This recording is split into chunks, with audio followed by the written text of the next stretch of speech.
Good morning, students. In last class, we have discussed about artificial propagation. Under that, we have discussed cutting, layering, and grafting. So these are the three methods which we have discussed. Now we are going to learn about another method of artificial propagation is called as tissue culture. So this is also called as micro propagation. So tissue culture is also called as micro propagation. So under tissue culture or micro propagation, what is going on? So under this process, tissue which we use to develop the plant, from that tissue is collected and developed, grown into new plant under artificial medium or condition. That's what it is called as tissue culture. So culture is nothing but growing. So what we are growing here, plant we are growing at what condition? Artificial condition. That is called as tissue culture. So under tissue culture, what is happening here? The tissue or the which you have selected the part of the plant that starts developing into a group of cells. So that undifferentiated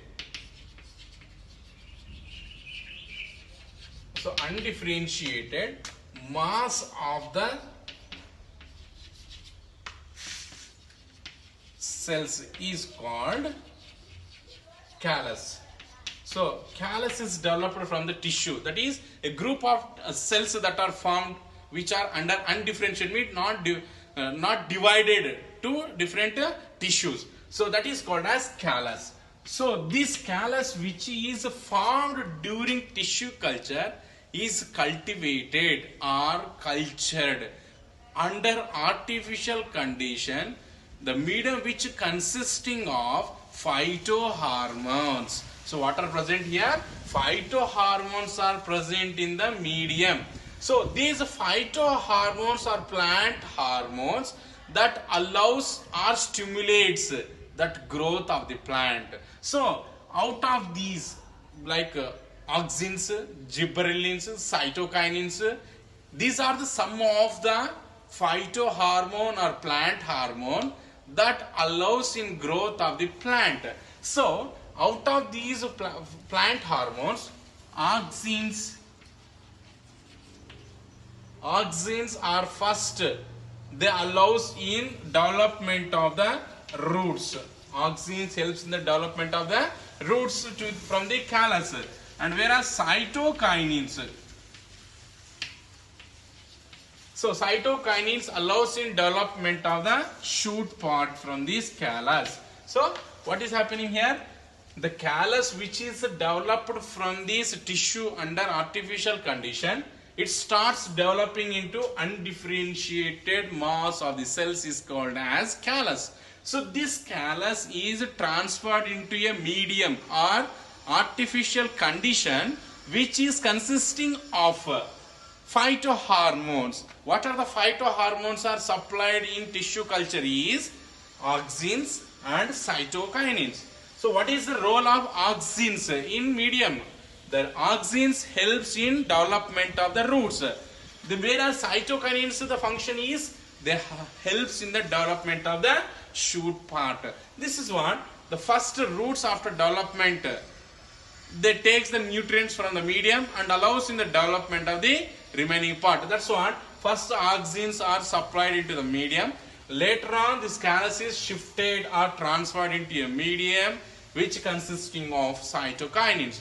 This usually allows in the growth of the shoot. Now after formation of roots and shoot, the desired plant is transferred into pot and which we can generally allows growth of the new plant. That is what the tissue culture is one of the micro propagation. Why it is micro propagation? Because of from the tissues we are going to develop new organism. That's what it is called as micro propagation. So under micro propagation, what we used to follow, tissue of the plant is collected and cultured in the artificial medium which is provided in the laboratory condition. then what it is called as a tissue culture. So first, what is happening here? From this tissue of the medium, they start formation of callus. So what is callus? Means a group of undifferentiated cells. So now the callus later on transferred into a medium consisting of phytohormone called auxins. What is the role of auxins in this medium? They helps in the growth of the root. Whereas cytokinins, so what is the role of cytokinins here? They helps in the growth of the shoot. Now once the root system and shoot system are developed, the plant is transferred into the pot, and which we can allows it to grow in the natural condition. That's what the desired plant is developed under artificial condition. That method is called as tissue culture, or it is also called as micropropagation.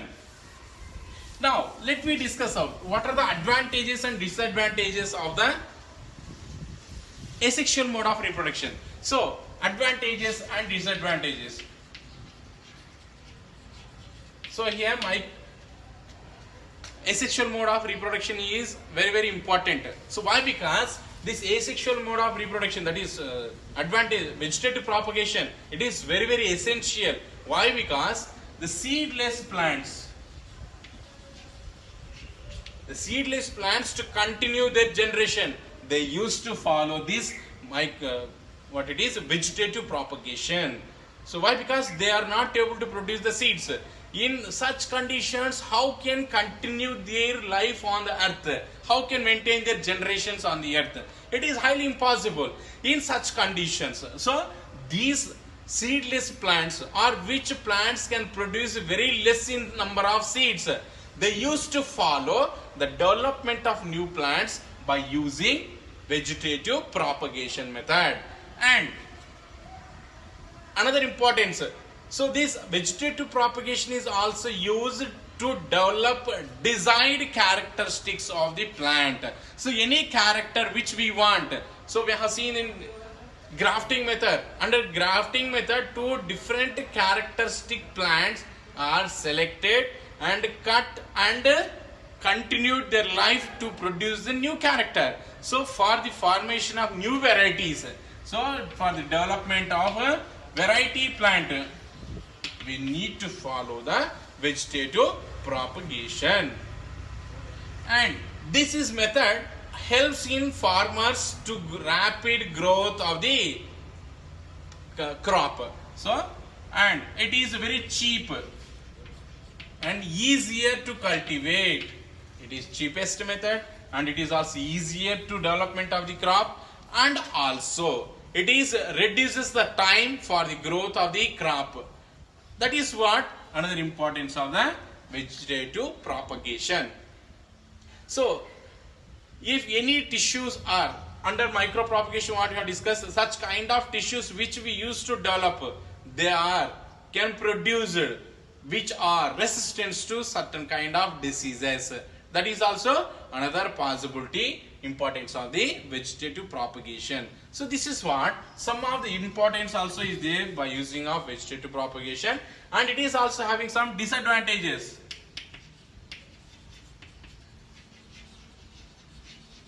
So what are the disadvantages? Means here, if a parent plant is affected from disease, that plant, if you follow vegetative propagation method, the disease what is affected in parent plant is also going to be transferred to the new plant.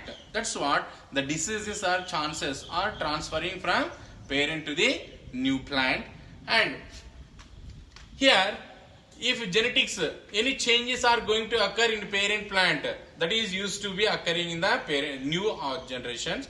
If it is not possible, the varieties are not possible to produce. So no varieties are possible by using of vegetative propagation. So that is what we can see, that there are the advantages also is there and disadvantages are also is there by using of vegetative propagation.